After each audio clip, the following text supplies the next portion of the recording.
Every year, tens of thousands of school finishers head to the likes of Airlie Beach in the Gold Coast for a week of madness. However, a group of students from the Cathedral School are heading off on a different kind of adventure instead.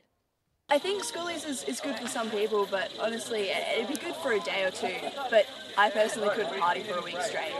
I just think, 2 weeks of my life can be spent over in a third world country and doing random acts of kindness, helping people in less fortunate places. And I think that's a much better use of my time.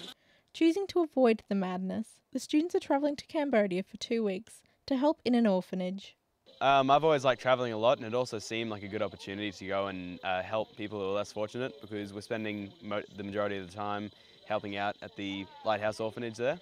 So I think it'd be a really good thing for us to do. The main thing we're doing is helping the orphans, the boys move into their new dormitory, and I'm sure we're going to find other things to do, like paving and veggie gardens. And last year they built them a new veggie garden and all that sort of thing, and all through this year the whole foundation's been raising heaps of money to build new dorms for them.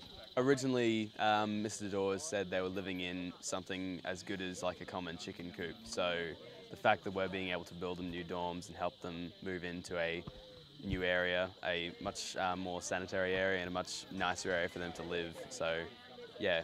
As well as the satisfaction of helping those in need, the students talk about what they would like to get out of the experience.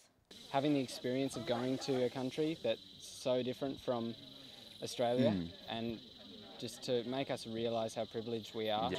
I want to be humbled.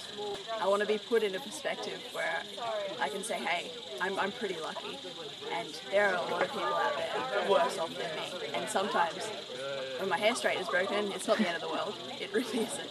And I just want to be humbled and look at things in a new light. They muse on what they will find the hardest. 2-day bike trek.